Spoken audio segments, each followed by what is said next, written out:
Jóvenes, tengan ustedes un cordial día. ¿Cómo estamos? ¿Todo bien? Espero que sí. Con la bendición del Todopoderoso, vamos para adelante y continuamos a pesar de que ya prácticamente vamos a terminar el año académico 2020. Qué rápido se ha pasado el tiempo, chicos. Pues bien, sin más preámbulos, bueno, antes el saludo cordial también a sus padres y decirles a cada uno de ustedes felicitaciones, ¿no? Felicitaciones por el trabajo que están realizando día a día, por enviar sus evidencias, ¿no? Los felicito, en verdad les felicito. Yo creo que están haciendo el esfuerzo tremendo de poder desarrollar sus trabajos o sus tareas y de esa manera pues enviarlos para luego revisarlos. Pues bien, chicos, vamos a continuar con nuestras clases, ¿ya? Vamos a seguir hablando acerca del Renacimiento. Estamos hablando todo relacionado al Renacimiento surgido en Italia, ¿verdad, chicos? Claro, por supuesto. Luego de ahí nos hemos trasladado a Inglaterra con William Shakespeare, en la cual hemos estado analizando sus obras, ¿no? Hemos hecho Romeo y Julieta, hemos desarrollado lo que es la obra Otelo, ¿no? Todo quizás escrito por William Shakespeare, ¿ya?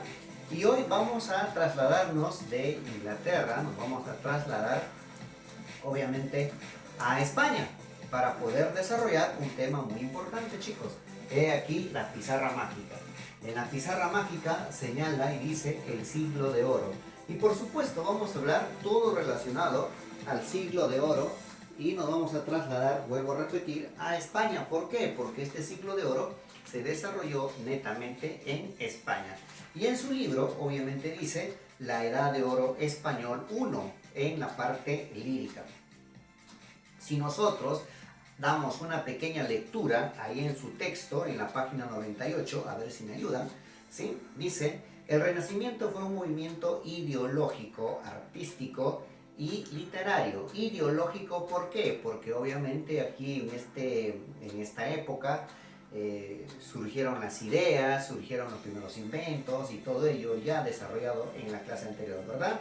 Se gestó en Italia, hemos dicho que surgió en Italia a finales de la Edad Media. Obviamente se da el Renacimiento con la caída de la Edad Media, ¿no? La época oscura. Y desde allí se extendió a Europa, propiciando por la invención de un instrumento que favoreció la difusión rápida de las ideas. ¿Cuál era ese instrumento? Obviamente la imprenta. Aunque carece de límites temporales precisos, el Renacimiento se identifica en España con el siglo XVI, llamado el siglo de oro. Ahora, ¿por qué oro, chicos? A ver, piensen un poco qué cosa es el oro, por qué, ¿cómo se llama? Se hace una comparación con el oro, o por qué se dice siglo de oro, ¿no? Y seguramente estás pensando al igual que yo, por supuesto. Si dice pues oro, que es un metal precioso, un metal que prácticamente pues te puede volver rico de un momento a otro, ¿no? Un metal que tal vez que puedes comprar todo lo que tú quieres con este metal, ¿no? Con esta piedra preciosa. Y obviamente este oro brilla, ¿no? Brilla. Entonces, ¿eso qué significa? Que en esta época, siglo XVI, siglo XVII, chicos, España fue uno de los mejores países, ¿no? Potencia prácticamente, pero en lo que corresponde a literatura. ¿Por qué en literatura? Porque en esta época surgieron muchos escritores, ¿no? Escritores de renombre, escritores que prácticamente pues hicieron de España un país cultural, vamos a llamarlo así, porque en la parte política y en la parte económica estaba en crisis, España estaba en bancarrota, pero en la parte cultural, en la parte de literatura, sí, España estaba en la cúspide, estaba en la cima, por eso se le denominó el siglo de oro. Mira, vamos a leer acá y dice, se inició en 1517 con la proclamación de Carlos V como rey de España y abarcó unos 150 años. Se le llamó Edad de Oro debido a la abundancia de autores, mira, de autores de gran calidad y obras brillantes que hubo en este periodo.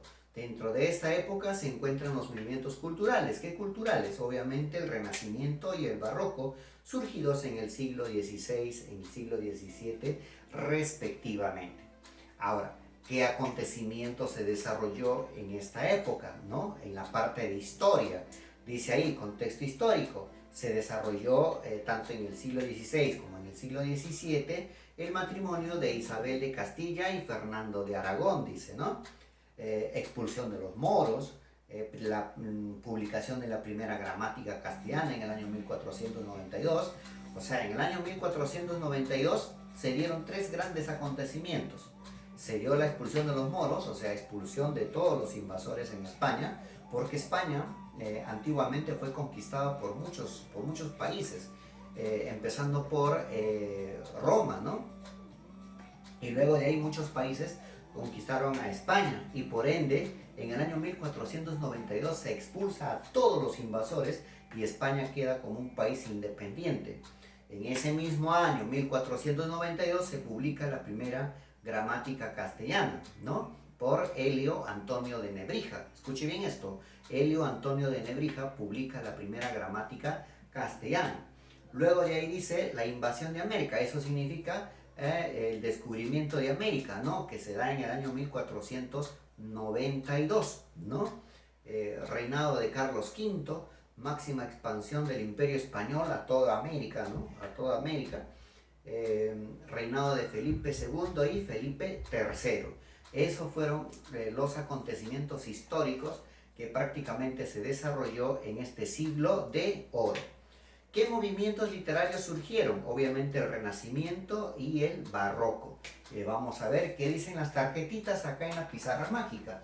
Siempre acostumbramos, ¿no? O acostumbro de tal vez ponerles una tarjetita de multicolores para que de esa manera usted entienda. Vamos a ver qué dice la primera tarjeta. Dice, el siglo de oro es conocido o también se le conoce con el nombre de, ¿con qué nombres? Con nombre de edad de oro, con era clásica, época de esplendor, época de auge, época de la brillantez.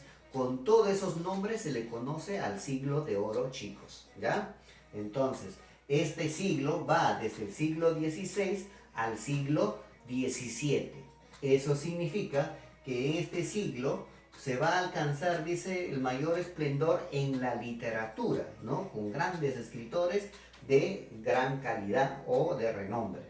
También dice que en esta época del siglo de oro se van a dar dos tendencias, ¿ya? Dos tendencias. El Renacimiento, que va del siglo XVI, y el Barroco, que se da en el siglo XVII. En el siglo XVI, el Renacimiento sobresale prácticamente en la poesía, sobresale la lírica, ¿no? Surgiendo unas escuelas, ¿no?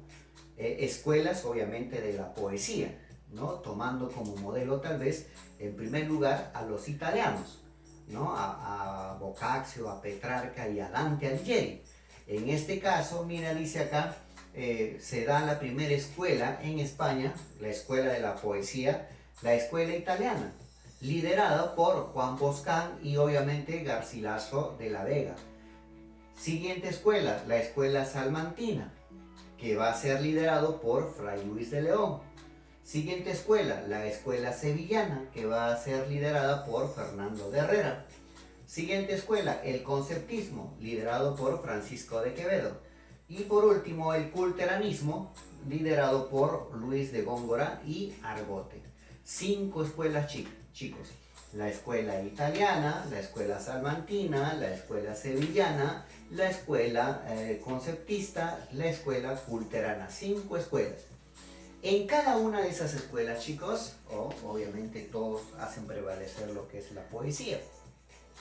Cada una de estas escuelas van a tener sus propias características, sus propias ideas, ¿no? Es como si, por ejemplo, tenemos acá por nuestra zona los colegios, ¿no? El Colegio Blas Pascal, Colegio San Agustín, y cada uno de esos colegios tienen su ideología, tienen su política, tienen su forma de enseñar, tienen su forma de trabajar, ¿no? En este caso, en el Blas Pascal, nuestra forma de trabajar es muy diferente a todos los colegios.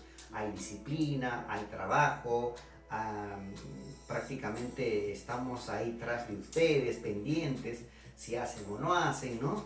Nos preocupamos por ustedes, eso es lo que hace Blas Pascal, aparte de la puntualidad, la responsabilidad y el respeto sobre todo. Eso es la política, obviamente, del trabajo que hacemos nosotros en el Colegio Blas Pascal. De igual forma, en cada una de estas escuelas van a tener sus ideas, van a tener va a tener su política, va a tener sus características. Y vamos a ver cuáles son esas características. ¿Me acompañan? Vamos por acá. A ver, dice, características de las escuelas. ¿Cuáles son las características de la escuela italiana?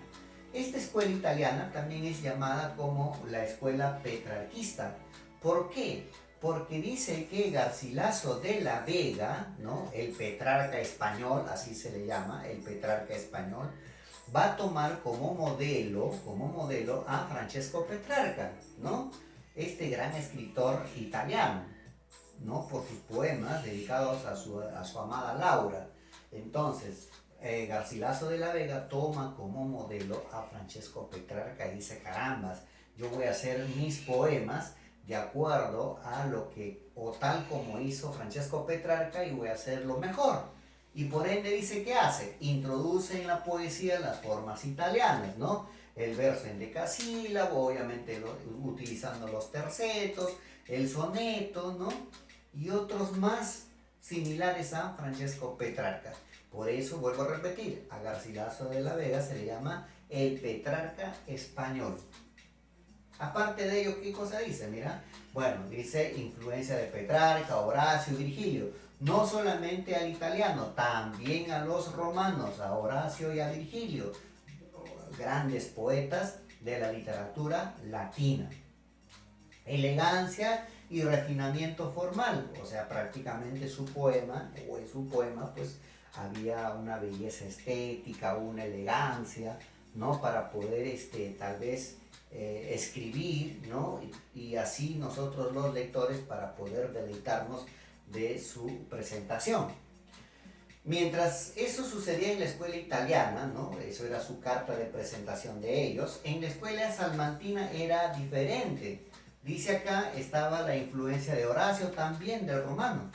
¿Qué cosa había acá? Elevación espiritual y religiosa. Eso significa que en la escuela salmantina quizás los poemas estaban más dedicados a la religión, a Dios, ¿no? En este caso los famosos salmos. Y está liderado pues por Fray Luis de León, ¿no? Este fraile, este sacerdote, ¿no? Dice por acá, se elogia al mundo natural. Acá dice que para la escuela salmantina lo más valioso o lo más importante era lo natural que lo artificial.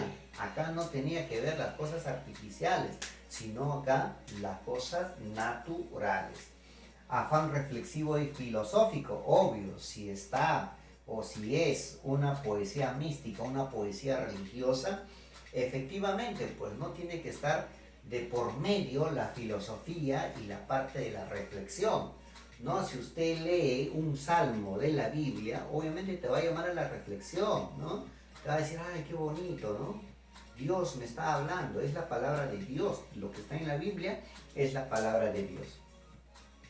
Ahora, ¿qué cosas o qué características o qué política va a tener la escuela sevillana? Dice, es más meditación que de sentimiento. Acá ya no hay la parte del sentimentalismo ni nada por el estilo, sino acá es meditar, ¿no? Pensar. Más documentación que de observación. Acá la observación pasaba a un segundo plano. Acá lo más importante era pues escribir, ¿no? Documentar. Prefiere la estrofa larga y la composición extensa. Acá lo que ellos prefieren es, hacer en abundancia, escribir, ¿no? Imagínate, para llegar a Blas Pascal hay que darse la vuelta, irse hasta Villa Salvador, regresar y luego entrar al colegio. Imagínate, eso es lo que hacían los de la escuela sevillana, liderada obviamente por Fernando de Herrera. ¿Y qué pasaba con la escuela culterana? Bueno, la escuela culterana y la escuela conceptista también estaba en la parte del barroco, que ahorita les voy a explicar. Dice, la culterana utiliza un lenguaje, dice por acá, culto y refinado. Un lenguaje más rebuscado, un lenguaje tal vez más, más trabajado, más elaborado, ¿no? Pero, ¿qué cosa? Dice de una manera exagerada. Ya utilizaba una metáfora, el hipérbato, ¿no? Es más, con decirles de que su líder fue Fray Luis Luis de Góngora y Argote, este señor fue su líder de esta escuela literaria, ¿no? De esta escuela culterana. Este señor, su apellido paterno es Argote y su apellido materno es Góngora. A este señor simplemente después se le ocurrió cambiarse, ¿no? El apellido materno al paterno y el paterno al materno. Y no pasó nada. Igual en sus escritos, también en sus poemas, está al revés, ¿no? Está al revés. Eso se llama el hipérbato. Alteración del orden lógico de las palabras dentro de un texto, ¿no? Entonces acá se va a utilizar la metáfora y el hipérbato de una manera exagerada. Introducción de neologismo, o sea, nuevas palabras que quizás hasta no lo vamos a poder entender, ¿no? Pero, ¿por qué no hacía esto Luis de Góngora y Argote? ¿Por qué? Porque a él lo que más le importaba era la forma, no el contenido, no el fondo, ¿no? Decía la forma, ¿qué me importa lo que digan? ¿No?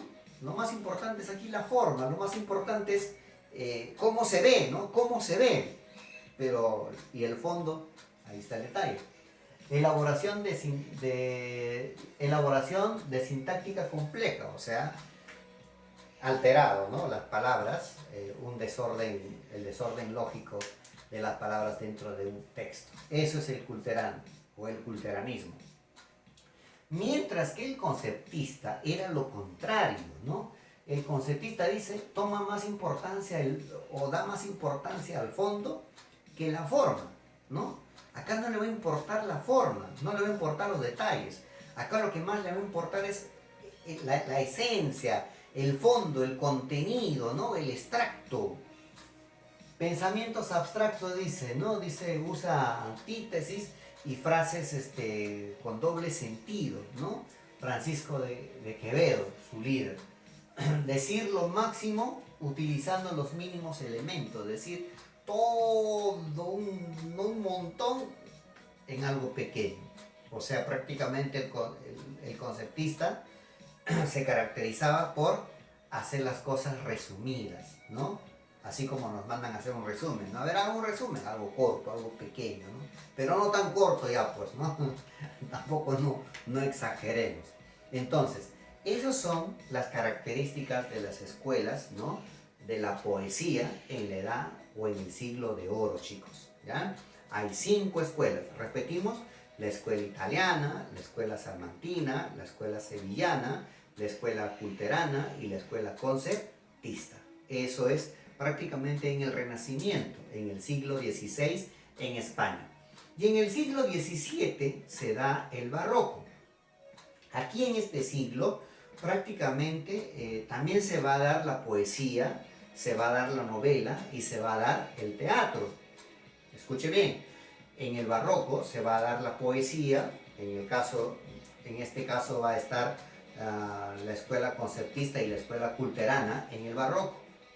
Y también se va a dar lo que es el teatro y la novela.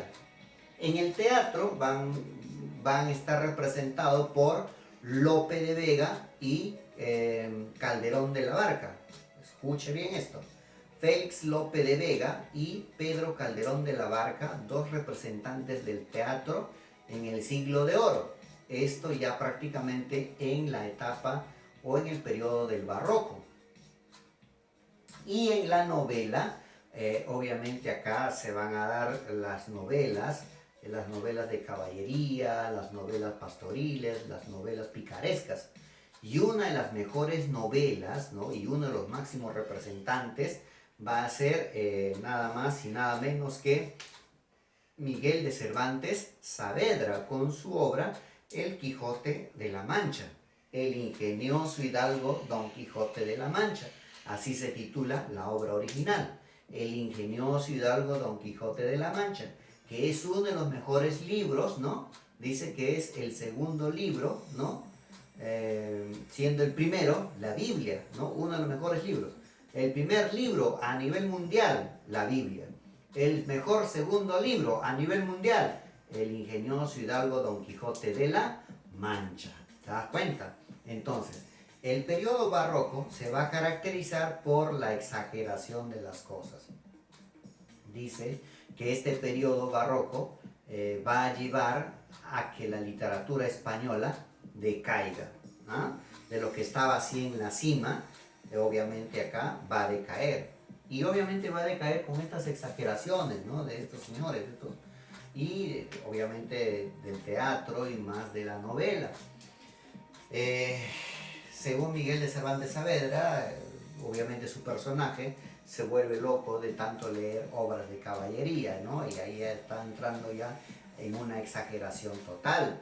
Entonces, barroco es denominado exageración, ¿ya?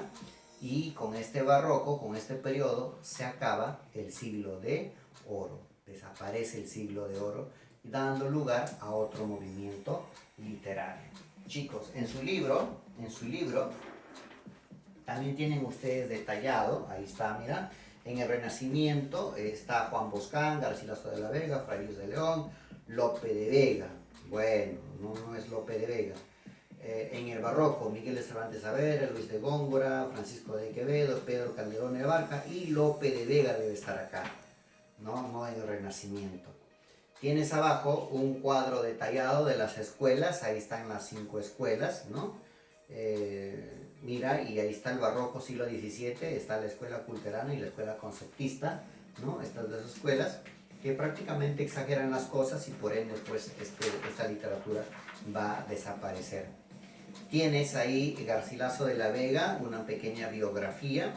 Sus características, mira, dice temática amorosa, exaltación de la naturaleza, locus amenus, ¿no? Locus amenus es un tópico que utiliza Garcilaso de la Vega que significa el lugar ameno, ¿no? Desarrollo de la idea del fatalismo, ¿no? La muerte, hace triunfar el verso endecasílabo en España, al igual que Petrarca, ¿no? El endecasílabo y los sonetos. Los sonetos son estrofas de 2 estrofas de 4 versos y 3 estrofas y 2 estrofas de 3 versos, ¿no? Es un soneto de 11 versos en total, 4, 4, 8, 14, ¿no? 4, 4, 8, 4 más 4, 8, 3 más 3, 6, 8 más 6, 14, ¿no? 14. En decasílabos son 11 sílabas, me estoy equivocando. Vuelvo a repetir, ¿eh? Soneto es una estrofa de 14 versos, divididas en 2 estrofas de 4 versos y 2 estrofas de 3 versos. 4, 4, 8, 3, 3, 6, 8 y 6, 14. Así es, ¿ya? Bueno, ahí tienes las... dice, trayectoria poética de Garcilaso tuvo 3 etapas, ¿no? Etapa castellana en la que escribe poemas, dice, octosilábicos. Etapa italiano petrarquista, dice, en la que escribe la mayor parte de sus sonetos, mira, sonetos y canciones que articulan la forma de cancionero dedicado a la dama Isabel Freire, ¿no? Isabel Freire, que es su dama, su musa inspiradora. Etapa clásica o napolitana, en la que escribe elegías, epístolas, églogas y odas, y algunas de ellas en latín. O sea que Garcilaso de la Vega tiene 3 etapas: etapa castellana, etapa italiana o petrarquista, etapa clasista o napolitana. Sus obras tienes églogas, canciones, ¿no? Églogas obviamente relacionados a los pastores.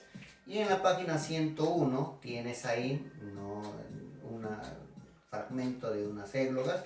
Y lo que vas a hacer es tú leer e interpretar de qué trata, de qué está hablando en este poema. El dulce lamentar de los pastores al licio juntamente inmemoroso, he de cantar sus quejas imitando, cuyas ovejas al cantar sabroso estaban muy atentas, los amores de pacer olvidadas, escuchando tú que ganaste obrando un nombre en todo el mundo y un grado sin segundo, ahora estés atento, solo y dado, el ínclito gobierno del Estado, Albano agora vuelto a la otra parte, resplandeciente, armado, representado en tierra, dice en tierra el fiero Marte. ¿Ah? Obviamente acá habla sobre la naturaleza, ¿no? Sobre la naturaleza, sobre el olvido, la soledad, ¿no? La tristeza, ¿no? Entonces ahí tú vas a poner que Garcilaso de la Vega habla sobre la naturaleza y el lamento de los pastores por el olvido y sus tristezas, ¿no? Así tienes que poner. Y luego tú lo interpretas el segundo. Tienes al reverso Escuela Salmantina, Fray Luis de León, ¿no? Perteneció al orden agustina, dice, a la orden agustina y fue catedrático en la Universidad de Salamanca. Bueno, hemos dicho que Fray Luis de León es un sacerdote, ¿no? Un clérigo. Sus temas predilectos, dice, el Beatus Ille y el Locus Amenus, ¿no? El lugar ameno. Elevación del alma al cielo es el anhelo de la divina sabiduría. Elogio al campo, ¿no? La naturaleza. Y hemos dicho que acá en lo que es la escuela salmantina, lo que más les importa a ellos es la parte natural que la parte artificial, hemos dicho. Buscó lo puro, lo natural y lo espontáneo, dice, ¿no? Obras, traduce a Horacio y Virgilio, dice, ¿no? En prosa, la perfecta casada, los nombres de todo relacionado, obviamente, a la religión. Luego tienes una antología poética de Fray Luis de León, ¿no? A la vida retirada. Qué descansada vida, la del que huye del mundanal ruido y sigue la escondida senda por donde han ido los pocos sabios que en el mundo han ido, dice. Bueno, ¿por qué el poeta quiere huir del mundanal ruido? Obviamente, pues, yo creo que acá el poeta dice que una vida apacible, ¿no? Una vida apacible, el Beatus Ille, ¿no? Vida apacible, y el lugar ameno, el locus ameno, se encuentra en el campo, se encuentra en la naturaleza, no en la ciudad, porque en la ciudad hay mucho ruido, ¿no? Hay mucha bulla, es como acá en Lima, ¿no? Tú vas al centro de Lima, ruido de los buses, ¿no? Es un caos, ¿no? Acá nomás, ¿no? Los mototaxis que pasan con su volumen ahí, con su chacalón, esto que el otro, es complicado, ¿no? Que pasa el papayero, ay papaya, papaya, una bulla tremenda. Entonces dice, el lugar ameno y la vida apacible está en el campo, está en la naturaleza. Eso es lo que trata de decir el poeta. ¿Cuál crees que es la importancia de vivir a solas, sin testigos? Bueno, aunque no es bueno vivir solo, ¿no? Yo creo que, por una parte, tal vez, ¿no? Para que así no se enteren la vida que llevas, ¿no? Cuáles son tus problemas, ¿no? Porque ahí está la chismosería, ¿no? La vecina, la chismosa que cuenta todo y todo el mundo sabe tu vida prácticamente. Ya, basta que la vieja chismosa o la vecina chismosa contó, ya todo el mundo sabe tu historia, ¿no? Tu biografía. Entonces, a ver, explícalo ahí, a ver usted cómo le explica. El barroco, movimiento cultural que se expande por toda Europa. Barroco significa deforme, recargado, exagerado. Ya, vuelvo a repetir. El arte excitaba la imaginación con estímulos fuertes y violentos, dice. En Italia se llamó marinismo y en Inglaterra eufemismo. Surge en España dos vértices, el culteranismo y el conceptismo. Ahí está. Estas dos escuelas se desarrollaron prácticamente en el barroco, en el siglo XVII. Y ahí tienes, ¿no? A los representantes. A Luis de Góngora y Argote, dice que fue el maestro de la metáfora, ¿no? Usó un lenguaje culto, buscó embellecer la expresión, utilizó la mitología, dice, y numerosos cultismos. Utilizó el hipérbaton, ¿no? Las largas frases y oscuridad en la expresión. O sea, prácticamente a este señor no se le entendió. Dice que Luis de Góngora y Argote tuvo dos etapas en su vida. La primera etapa de su vida fue conocido como el ángel de la luz, porque dice que en un primer momento él escribía pues cosas bonitas, cosas bellas. Pero de ahí no sé qué pasó, ¿no? Se volteó la torta y obviamente pues escribió cosas que no se le entendían. Por eso se le llamó el ángel de las tinieblas. ¿Ya? Vuelvo a repetir. Luis de Góngora y Argote tiene dos etapas en su vida, ¿no? En esa primera etapa de su vida fue conocido como el ángel de la luz, porque todo se le entendía a la perfección. Y en su segunda etapa se transformó y no se le entendió y por ende se le llamó el ángel de las tinieblas. Bueno, ahí tienes un fragmento sobre la primera, ¿no? Y tienes a Francisco de Quevedo, que ya hemos dicho que él utilizó, dice, bromas con doble sentido. Él utilizaba la burla, la sátira, pero obviamente él era breve, él era corto, ¿no? En lugar de ir por todo un mundo, él hacía algo resumido, dice, recurrió a la hipérbole, la antítesis y la paradoja. Obviamente, pues, la hipérbole era la exageración de las cosas, ¿no? Bueno, tienes amor constante más allá de la muerte. Una vez que tú hayas leído, vas a interpretar, ¿no? Y luego vas a jugar ahí una sopita de letras y tienes la tarea domiciliaria, la página 106. Bien, chicos, entonces yo en la plataforma también voy a dejar un examen y algunas preguntillas para que así de esa manera usted pueda desarrollar. Entonces, siglo de oro, uno de los mejores siglos, una de las mejores etapas en la literatura española en el siglo XVI y en el siglo XVII. Lamentablemente para España, el periodo del barroco hunde a España y nuevamente pues la literatura va a sufrir, ¿no? Va a sufrir para poder empezar desde cero, ¿no? Entonces, los grandes escritores y literatos de esta época, Fray Luis de León, Garcilaso de la Vega, Lope de Vega, Pedro Calderón de la Barca, tienes a Miguel de Cervantes Saavedra, ¿no? A Luis de Góngora y Argote, a Francisco de Quevedo, unos monstruos de la literatura. Por eso se le llamó el siglo de oro español. Chicos, ha sido un gusto de compartir con ustedes esta clase. Conmigo será hasta otra nueva oportunidad. Dios mediante, cuídense un montón y hasta la próxima. Permiso, chao, chao.